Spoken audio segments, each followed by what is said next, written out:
Welcome back to Backward Point. I am your co-host Bashar. With me is my brother. Najam Sethi. This is a cricket podcast. Today's episode is going to be a Q&A episode. This morning on our Instagram stories, we asked you guys to ask us questions to do a Q&A episode. And I was pleasantly surprised to see us getting flooded with questions. Yeah. Some very deep questions. Some just people want to get to know us better. Yeah. So I thought this episode could be the opportunity to do that. Yeah, I think we were really flattered by the amount of questions that came in. A lot of people wanted to know about our opinions on things, and then they also wanted to know our opinions on each other and stuff like that. Yeah. So yeah, I'm excited to get into that. We have like a bunch of them, so we should just like shoot. Let's dive into it. We have a question from sold.ier423. He asks, or they ask, where are you from in Pakistan? Karachi, bro, all the way. And anywhere specifically in Karachi you want to mention? Kurdistan, Johor, born and raised. No, not born and raised, but not born, but definitely raised. Yeah. On the streets of Pashtoon Chowk. Yeah, that's where the origins are. That's Kurdistan and Johor in Karachi, by the way. It's the same place where Sai Mayub comes from, same place where Saud Shakir comes from. So in recent times, we are developing and producing world-class cricketers. There is a multiverse where you and I are not here, but actually playing for Pakistan because of Johar. But that's another podcast for another time. The same person also asks us, when did you start podcasts? I mean, it's been a while, right? Yeah. So the podcast idea was initiated and originated by the man himself. I was somebody who always had opinions on cricket. I've played some cricket in my short lifetime. I think I have strong opinions. I think I understand the game pretty well. And we would be watching games in our living room. I would be passing comments. And you thought that it would be a good idea to do the same thing but on video. Yeah, because I remember there was like this. I don't even remember which topic it was, but we were having a very heated debate, and everybody around us was like having a good time, just hearing us spar. Yeah. And I was like, why don't we like put this on video, because this is genuinely really fun to do. And then that's where the idea of the podcast came from. And the first podcast we shot was actually back in 2018. It's been almost 5 years. It's been on and off for a while, but I think for the past 6 to 8 months, it's been on. We've had a clear direction where we want to go with the podcast and how we want to take this. And everybody's decided to come along, so it's been a good ride so far. Yeah, absolutely. This was a long time in the works. We finally settled out and have clarity on the future of this podcast and what it's going to be like. And I'm very happy to see the progress we've made in the last few weeks, and I'm excited to see where this podcast goes in the future. We have a question from Al Hadi Cash, and he asks, how did you guys fall in love with this game? Man, 2003 World Cup, I believe. I was 6, you were 4. We were in the States, and our parents bought the pay-per-view for all the Pakistan games. And I remember just that was my initiation to cricket. And when it was a horrible World Cup for Pakistan. I don't remember that, but I remember like the environment, us staying up. That was the only time we were allowed to stay up to watch the game. And it was just like, it was a whole family thing. Our uncles got like pakola. That was the first time I had pakola in my life. A huge sugar rush. And it was just, it's fun memories, and that it never stopped from there. Yeah, I want to say the same thing. My earliest memory of cricket and falling in love was watching Shoaib Akhtar bowl steam in the 2003 World Cup, especially the game against India. And then, the following games in that World Cup, he went on to break the world record of the fastest ball ever recorded.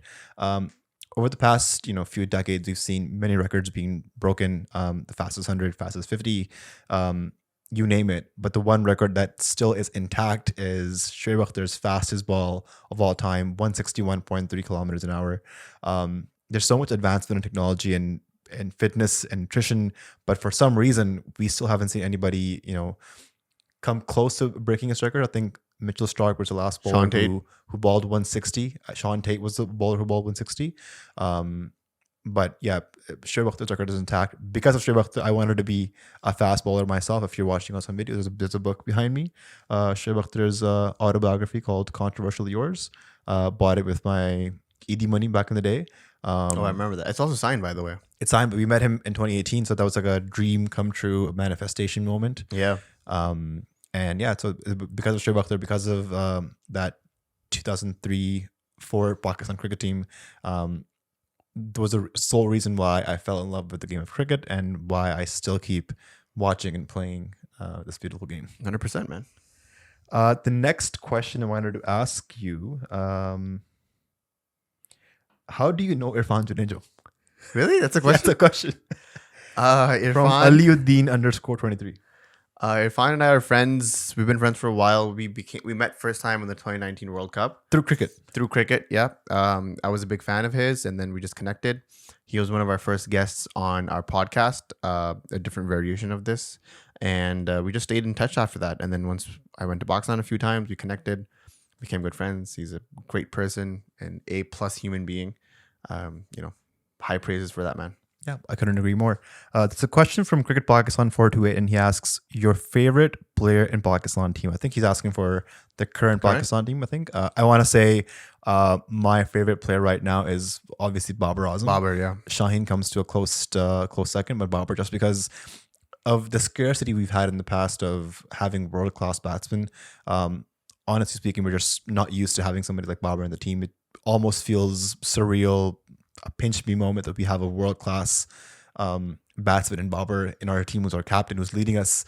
So that'd be my answer. Who do you think is your favorite player? I think it's saying Babar is sort of like a cop-out. Let's say if Babar is it, but like let's take him out of the equation. Then you're saying Shaheen? Shaheen, yeah. I would say Shadab probably. Shadab. Yeah, I mean, I am a leg spinner myself. I love a good all-rounder. Like my favorite cricketer of all time, I don't know if that's a question, but my favorite cricketer of all time is Shahid Afridi. The good, bad, and the ugly, I take it all with Shahid. And so yeah, just to see another leg spinning all-rounder, Shadab is definitely my number 2. Good thing you mentioned Shadab. There's a question here from Haider_Ali_. Can Shadab Khan reach the level of Shahid Afridi? Maybe not ROIs, but at least based on stats. I think he surpassed him. Yeah, Shadab Khan just went past Shahid Afridi's record of the most T20I wickets for Pakistan. So yeah, the answer is yes. I think Shadab is a better cricketer, but the charisma, aura, attraction, magnetism, that the match winning ability that Shahid Afridi had. Yeah. When Afridi was on the field, and you were even like down 9 wickets, and you still have 50 runs to win, there was a hope. There was always a chance. One of my friends who's a big football fan also watches cricket. He mentions that Shahid Afridi is a legendary player, is an icon of Pakistan cricket, because over the years, he may not have the greatest stats that you may look at, upon his career, but he's given you moments to cherish. You look back at the 2009 T20 World Cup, man of the match in the semis and the finals. You look at the 2011 World Cup, he was on fire with the ball. 2014 games against India, the Asia Cup games against India and Bangladesh. So over the years, he's given you incredible moments to cherish and look back. And when you think of Shahid Afridi, boom, boom, that's what your brain goes to immediately. Yeah, 100%. So, I think Shadab will overtake Afridi, because even though Afridi has some really interesting stats, like he has a very peculiar stat where he has like more than 8,000 runs and 300 wickets. Only 3 or 4 other people have that. That's an amazing stat.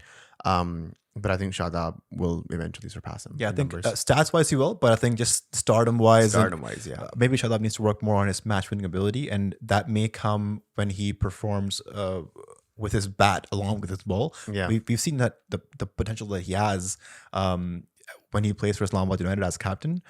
He scores runs heavily. We saw him score 50 against South Africa in the World T20 that happened in Australia, which is a match winning knock. So more of those innings, more of those performances, and he will go down with the names up there with Shahid Afridi. 100%. One more question related to Shadab, actually. This question is from Mohid Siddiqui.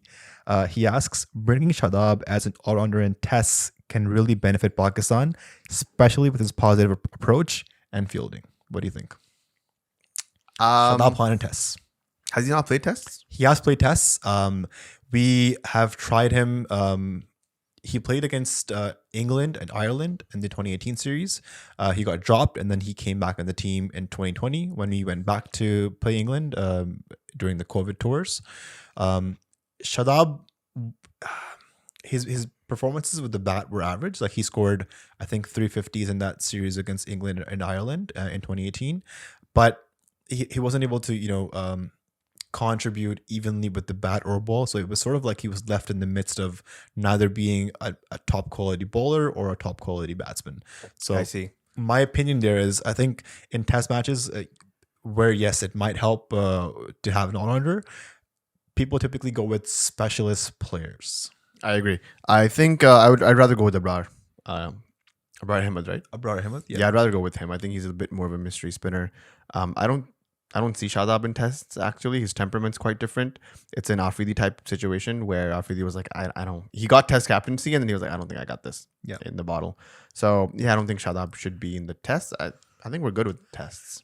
If anything, you want to experiment with more spinners, bring in someone new. I don't want to see Shadab in it. I love how your answers are correlating with the questions that are coming through. The next question that we have is from Yusuf _HS96. He asks, was Shahid Afridi an overrated player and captain? I want to hear this from you because you're a massive Shahid Afridi fan. No. The answer is no. He was not overrated. He was actually a really good captain. Imagine coming out with losing the two best bowlers you have. Like imagine if you lost Shaheen and Naseem today. And then the turmoil and the press around that, and then you have to build up a team again that goes into the semifinals against India. I think his legacy will be remembered long after. He tried to pick up the ashes after the 2009 debacle, both after the Sri Lanka attack and the spot fixing scandal.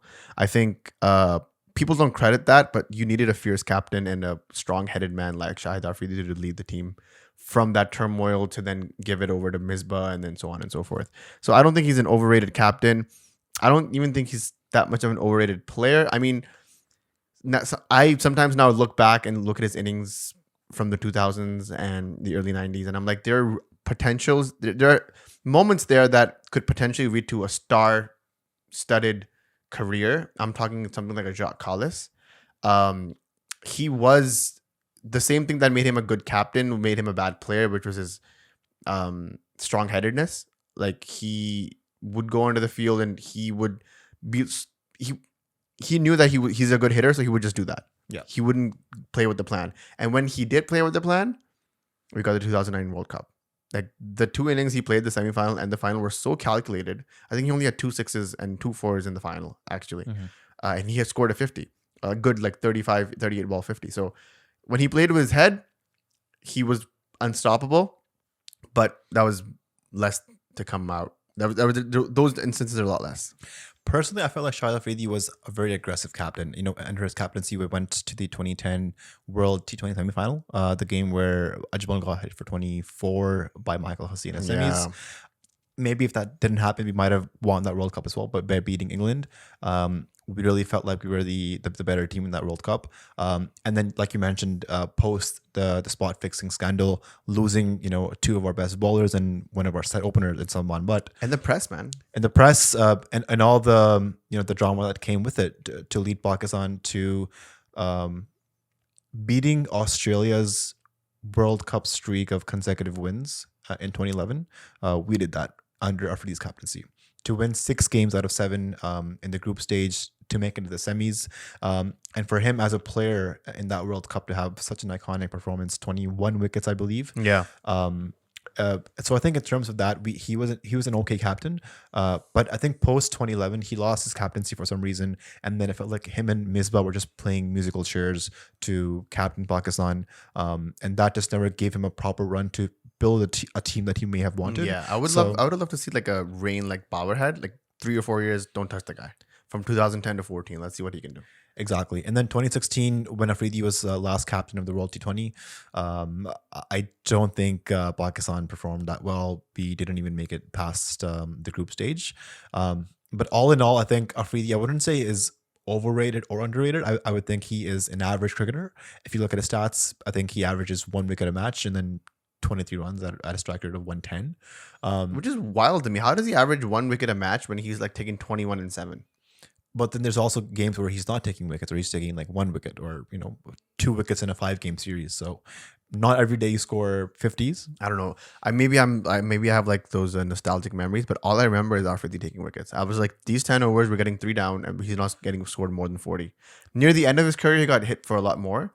He had a back thing where he wasn't twisting enough. Remember, that was the whole thing. Pivoting. Pivoting. Yeah, he wasn't pivoting enough, so he was getting smacked all over the ground. So maybe that and 2 to 3 year period sort of inflated his numbers a little bit. But The other he's issue I he's a feel great like player, is bro.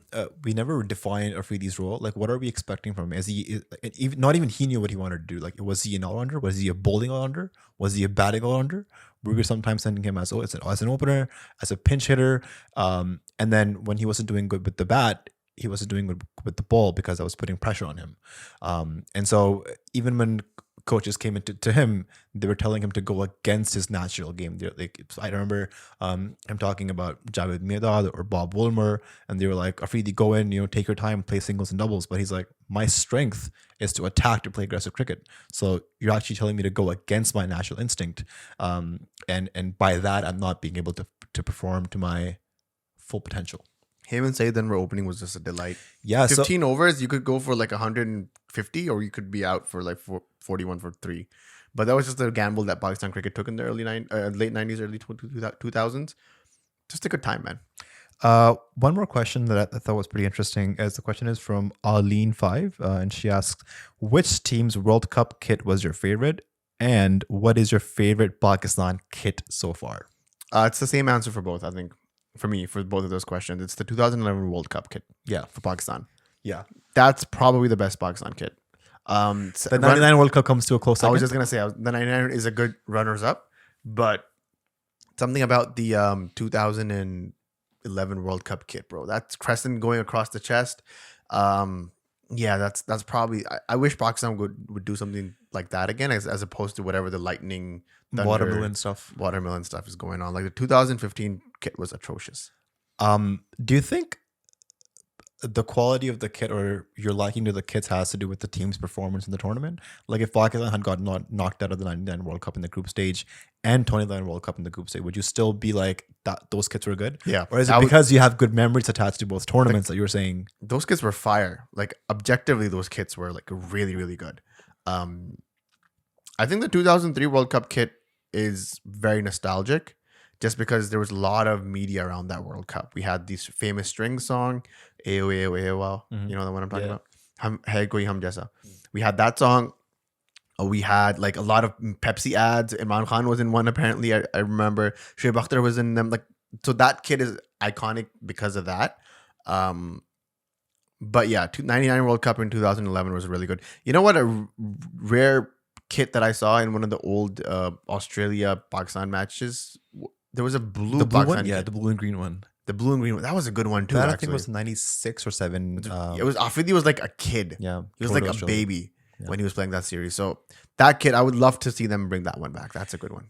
2011, when the World Cup was happening, we were in Karachi, and the original kits from Boom Boom that was making the shirts were out of stock. And because Pakistan was doing so good, everybody wanted to get those shirts. And when we went to our guy who was selling our cricket equipment, he was making a lot of money that tournament, and that just goes to show like how much of Pakistan's economy does Pakistan's cricket team help surge. Yeah. I was only able to buy that shirt post the World Cup. I again saved up my ED money and bought that shirt. I still have the original one and lots of memories and nostalgia. I think we have a Cricket World Cup kit from 11, 15, 19. Yeah. And then I think because we're already doing it, so we'll probably get one from 23 as well. Yeah. I hope they make a good kit this year, man, honestly. Speaking of World Cups, a question from Yusuf_HS96. Why has Pakistan struggled to beat India in so many World Cup matches? I think with the 2021 win against India was Pakistan's first ever World Cup win throughout any World Cup. So ODI, T20. Why do you think Pakistan has not been able to do that consistently? I think it's like 13-1 or 12-1. At least in T20s, Pakistan has been really close. The final in the 2007 World Cup, we lost by 4 runs. The game in that same World Cup, in the group stages, we tied. Let me see. In the 90s, I think we were comprehensively beaten. That's fine. 2003, we lost to India in the 92 World Cup. That was a World Cup winning team. Yeah. We lost to them in the 96 quarterfinal. 99 World Cup group stage, we lost against them. And those were like arguably some of the best teams we had. 03, I want to say it was Seaman Vakar and Nasir Anwar that were at the twilight of their career. So they may not have been at their best.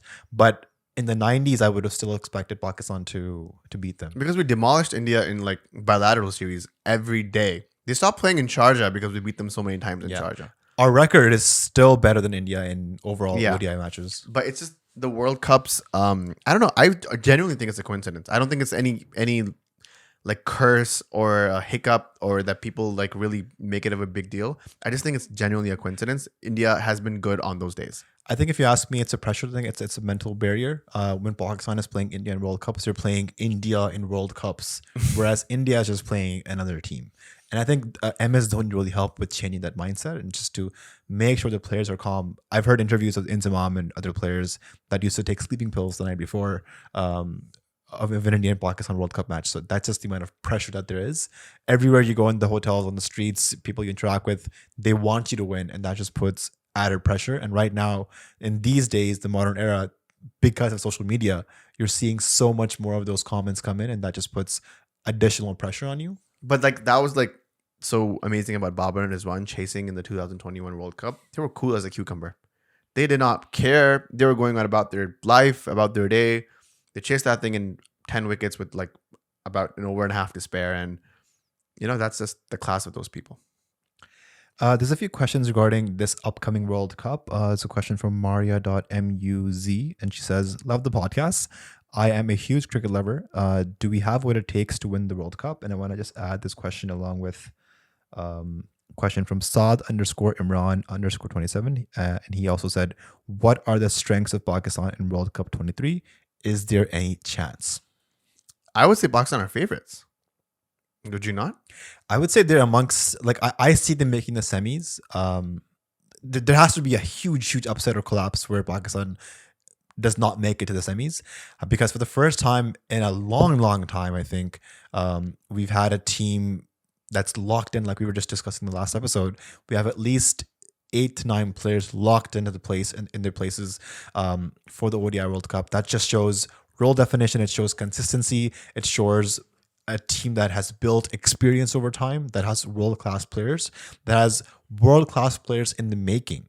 And I think given the conditions in Asia, given the bowling options that we have, I definitely see Pakistan having a very good chance at winning this World Cup. Yeah, I think I totally second that. I'd be equally surprised if Pakistan don't make it to the top 4. The way this World Cup is functioning is the same way that it was in 2019. So with that in mind, if we don't make the same mistakes we made with West Indies and if nothing gets rained out like Sri Lanka, I think we were making the semis in that World Cup too. So to say that they're the favorites is not a overstatement. I think it's very likely. I'd be surprised if they get out in the group stages. I would bet a lot of money for Pakistan to win that World Cup. It's going to be a lot of pressure because it's in India. And if they do, in fact, go to India and play, if it's at a neutral venue, that it could fire back or work in their favor. Yeah, that's a whole other annoying debate. But I would put the pin on Pakistan to win this for sure. No worries about that. More questions regarding the World Cup. This question is from Ahmed Majib, Ahmed Bhai, Ravi the band. Can Imad and Nawaz play together? If not, who is Pakistan's best choice between the two for the World Cup? Can they play together? No. I want to answer. I want to disagree with you. Really? I think I was just thinking in my head of a scenario where both Imad and Nawaz can play. I think if Nawaz plays as a bowling all-rounder, somebody who bats at number 8, and Imad plays as a batting all-rounder, somebody who bats at number 6, then you can definitely see a scenario where they both play together. And the other part, you would have 3 spinners in your ODI team, which Azam included. Yeah, but because the World Cup is in India. 3 spinners still with Iftikhar there too. So if you're playing Imad as a batting all-rounder, he's playing more because of his batting abilities. If needed, and if the pitch is a turning track, we can definitely have him. But is Imad's batting ability so good that we take him over just because of that? That's the question. Do we want to take the risk? Do we trust Imad's batting that much? We don't. Because then if you're playing Imad at number 6, then you have essentially just 5 specialist batters. Yeah. And then your all-rounder begins. No. I would not do that. The answer to that question is a plain and simple no. Imad does not fit into my ODI squad. And you would go for Nawaz over Imad in ODIs. Yes. I would agree with you. And you get like a proper specialist batsman on that number 6 spot. Yeah. I would agree with you. There's more questions regarding the World Cup. Question from Sahrish Majid 7. She says, Kindly discuss about your ideal playing 11 of Pakistan team for the ODI World Cup and who will be our key players for the World Cup. I don't know about an ideal playing 11 yet. I would still want to see the Asia Cup and the 5-game series against New As of Zealand. now, speaking now. As of now, okay. So let's run it down. You go Imam, Fakhr, Babar, That's locked. Rizwan. Locked in for I would play. Haris Sohail at number 5. I was gonna say Iftikhar number 5. There's questions on our last reel was about Iftikhar Ahmed. I was talking about Iftikhar that we should prefer Iftikhar over Agha Salman just because that's just my personal opinion. But people were discussing why not play both of them at number 5 and 6.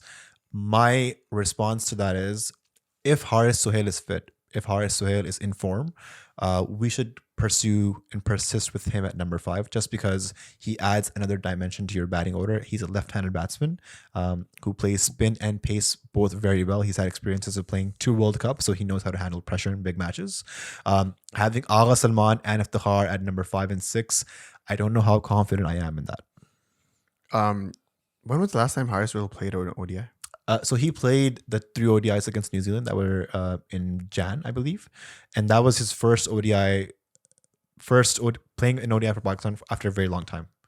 So where does this guy go? I don't know. He's just like out of the business and he then he comes back appears, into he World Cups. disappears right before and after World Cups. That's shady to me. So that's one of the reasons why I don't want him in the World Cup squad. It's like I don't see the credibility. I don't see the reliability. I would rather go with Agha Salman and Iftikhar both than Haris Sohail. Haris Sohail, who averages 44 in ODI with a strike rate over 90. And an experience of playing 2 World Cups. Does he fit the team chemistry? Well, what makes you think he doesn't? Because he's just not there ever. He barely shows up. So if the next 5 ODIs against New Zealand, if he scores 100 and 250s. That's what I'm saying. I need to see the next 5 ODIs and the Asia Cup before I can probably. So you're saying as of right now, you're going to pass on Haris Sohail. Yeah, you're going to say Iftikhar at 5, Agha Salman at number 6. Yes. Okay, and then I'm guessing it's Shadab, Nawaz, then so on and so forth. And are your Pacers going to be Haris, Shaheen, and Naseem? Yep. Okay. Yep. I would be the same thing. My only change that I would make is so Fakhr, Imam, Babar is 1. Haris Sohail at number 5 if he's fit and in form. Number 6 I would have Iftikhar Ahmed. Number 7 I would have Shadab, Nawaz, Shaheen, Haris, and Naseem Shah. Yeah, I think that sounds about right to me too. Yeah. And so key players for the World Cup. Babar, Fakhr, I think as well. Fakhr, I was gonna say your top 3 always key. Yeah. And your top 3 bowlers always key. That's 6. And then in the middle you need like every now and then you need an Iftikhar. So everyone. Blow up. Shadab blow up. Not everyone. Like you don't said top 3 batsmen, top 3 bowlers, the middle order. That's the whole team. No, what I mean is like you don't need like Shadab. Let's say if Shadab goes out for his duck, but if the car comes in and scores like a good solid 50, I'm saying that like you need those flashes of brilliance every now and then. But the key players are going to be Babar, Shaheen, Naseem. Okay. More questions. So Iftikhar Ahmed deserves a spot for the ODI World Cup. Yep. What do you guys think? We just spoke about this. We think he should be in there. Definitely in there. We're big Iftimaniacs. So we want to see more of Iftikhar in the team. Question from Awais Wakas for: do you yourself play cricket at district level or something? We play league cricket, which is like village cricket. Yeah, we play league cricket for Markham Premier League. You can see us in the Nielsen grounds and the McCowan grounds every weekend at 7 a.m. probably. Yes, and in the past we've played competitive school cricket in Karachi. Yeah. We played inter-school cricket in Karachi for 2 years as well. Yeah, right before we moved to which is quite competitive, and that was at a very young age. So we were exposed to the hard ball, and then in 2013 we moved to Canada, and we started playing just village cricket, league cricket here. I think the highest level, the most competitive that I've played is back in 2016. I was picked up for the Toronto under-19 school cricket team that toured to Trinidad and Tobago and West Indies. And where you met Brian Lara and Samuel Badri? Yeah, where I met Brian Lara, Samuel Badri, and Dinesh Randham. We had a series of games against the Trinidad under-17 team. We got smashed by them. They were so good. So that I would say is the most competitive that I've played. Then I've also played university cricket here, inter-house cricket and university, and now again just playing league cricket. Yeah, It's fun times. Cricket here is actually a lot of fun to play. The grounds here are beautiful. They're highland grounds. The grass is green. It's just a lot of fun. This question's about the PCB chairman. There's quite two questions. I'm going to bring them up together because I think they're quite related. Ugh. Question from Haseen Walid. Was Ramiz Raja the best chairman PCB ever had? And this question from Sultan Ilahi. Opinions on Ramiz Raja versus Najam Sethi handling of PCB would be great. Also, Eid Mubarak. Eid Mubarak to you too, buddy. Najam Sethi versus Ramiz Raja. I think Najam Sethi comes with a lot of baggage, good or bad, wherever you stand. He is, in my opinion, a political pawn. So his opinion on cricket really like rubs me the wrong way. He's done some great things, like he inaugurated the PSL. He's done a lot of great things. Mickey Arthur and all that. I think, was he the chairman in 2017 when we won the Champions Trophy? Right? Sorry, Najam Sethi? Yeah. He was there. Yeah, so a lot of good things happened under his reign, like no doubt about it. Just as a personality and as a public figure, I have issue with him. His close ties to the government and whatnot just annoys me. Ramiz Raja, I felt like was a good fit. I wished he had a little bit more time. He was only there for 18 months. I wanted to see a good like 3-4 year tenure from Ramiz before we can make a proper estimation of Judgment, of what his tenure was. I think it's for that role you have to have a cricketer. You need a cricketer who knows how to manage teams. So like someone like an Intikhab Alam or a Javed Miadad or a Ramiz Raja. That seemed good to me. But again, Ramiz Raja has the same criticism that Najam Sethi has, which is Ramiz Raja was close to Imran Khan, which is why he was appointed. So I don't know. They're both good and they're both bad. I just like Ramiz just a little bit better. My take on this would be that Ramiz Raja was a better face for as a PCB chairman because of his commentary stints and his career for Pakistan. He was well known all over the world, and I think he was also a better spokesperson for the PCB and putting any cases in front of the media. Mm-hmm. Najam Sethi, I feel like it's a bit better in terms of just doing basic admin work. Like, we mentioned in the past, he was the one who originated the PSL. It was under his chairmanship that happened.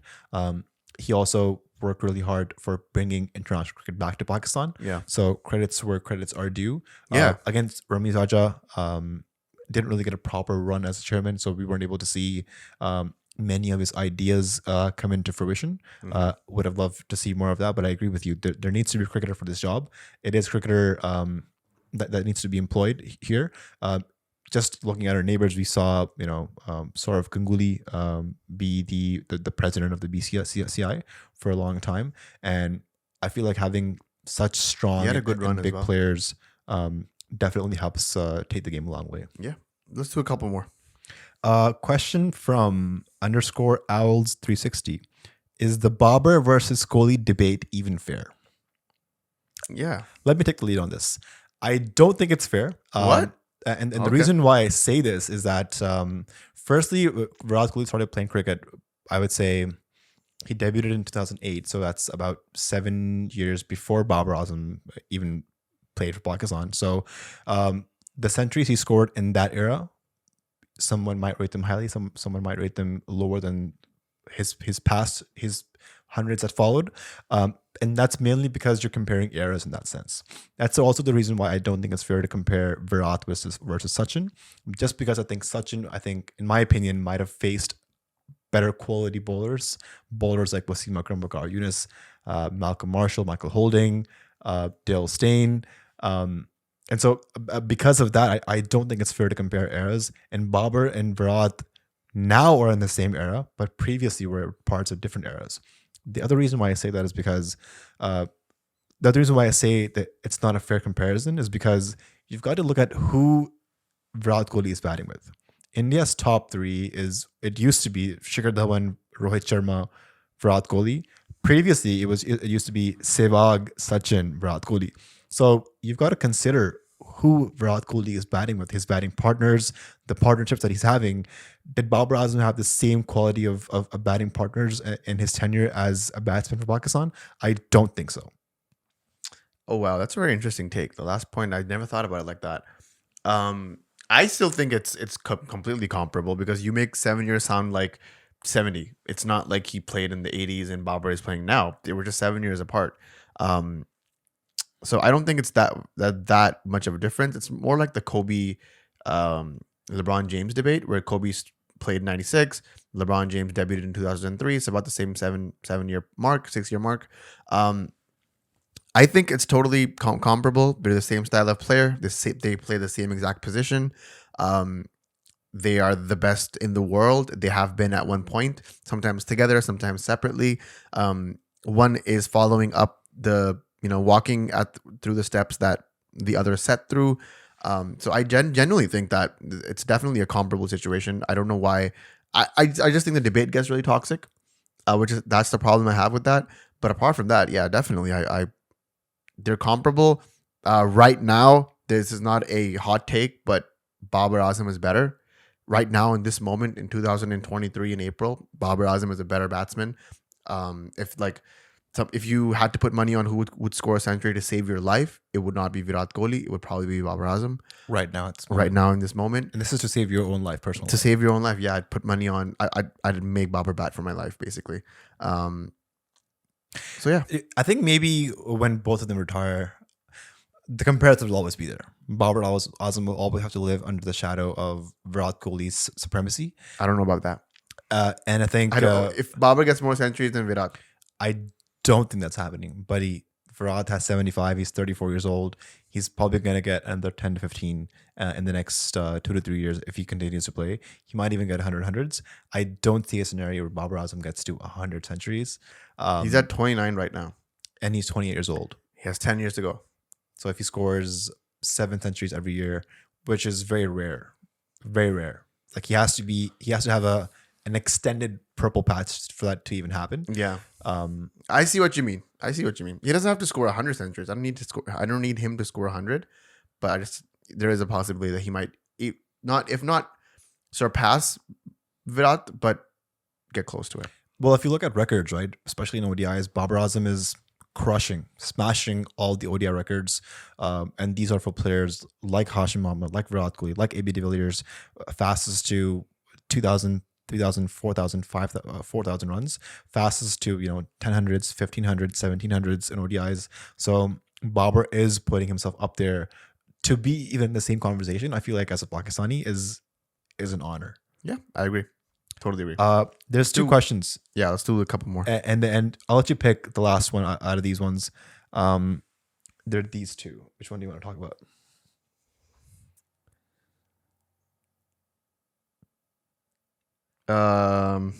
Let's do the Mohamad Amir one. Okay. So the question is from Abbas_Zadi2. Mohamad Amir is still Pakistan's best bowler, especially in India. No. Simply no. Let's say hypothetically he is. Let's say Amir is the best bowler in Pakistan and we need him for the World Cup. Dude, we can only pick players who want to play for Pakistan, who are available for selection. This guy is not interested in playing for Pakistan. All he wants to do is play leagues. Last we saw him play the Legends League against old players. That was crazy for me to see him there. Like a retired Dilshan and a Gambhir. Like, what are you even doing, dude? You're 29 years old. I think he's in his 30s. He's just turned 31. Like, you're in your bowling prime. You've already wasted 2 years. What are you trying to do? Like, what are you trying to achieve? Is there any way that Mohamad Amir is gonna make a comeback in the squad? I don't think so. It's over for him. I don't think so. Even if he was available for selection, I think that's what this case is. That he fears that if he takes back his retirement and Pakistan team does not pick him, that's an insult for him. So what Amir is expecting is people like Najam Sethi, the selectors, Babar Azam, to go down on their knees and beg for Amir to come back. Listen up. We don't need Mohamad Amir. We have bowlers like Shaheen, Naseem, and Haris Rove, who are the future of Pakistan cricket. They're young players. They have so much potential. We would rather invest in them and make them have careers for Pakistan that have longevity, that have sincerity and integrity. And that's my take on this whole Mohamad Amir case. I don't even think he's the best bowler right now. The best bowler Pakistan has right now is Shahid Afridi. There's no doubt about it. I don't see a scenario where Mohamad Amir makes a comeback. I think, like I said, all the Pakistani players who have ever become stars have performed in India against India. That'll just be a testament to Shahid Afridi and his ability and his prowess if he lives up to the hype. Same with Babar, same with all the Indian players and the World Cup itself. I don't think Mohamad Amir has a position in the team anymore, nor should he. And I also don't think he's the best bowler that Pakistan has. No way, far from it. That I think is a good way to wrap this episode up. Thank you guys for sending in your questions on a very last minute notice. We loved answering these. We love to see the small community that we have built over the past few weeks, and we hope to continue building and bringing these episodes for you guys. And hopefully we'll have more of these Q&A sessions and episodes. Until then, if you're watching us on YouTube, don't forget to like, share, subscribe. If you're listening to us on audio streaming platforms, what really helps is if you can rate the podcast, follow it, and recommend it to your friends. So yeah, we got a lot of questions that we weren't able to get to, so apologies for that. We will do a lot more of these. We do realize a lot of people want to know our insights specifically on specific topics, so don't worry about that. There's going to be a lot more. Thank you for everybody who sent in their questions. And if you want to send in questions or have an opportunity to do so, you can either email us at backwardpointpodcast@gmail.com, or the easiest way I think is to follow us on Instagram at backwardpointpod, just so you can stay updated with all our reels, posts, episodes, and opportunities like this where you can send in your questions to us. Yeah, thank you very much for everybody. Thank you very much everybody for sending in their questions, and we'll see you guys in the next episode. Cheers, bye. Cheers.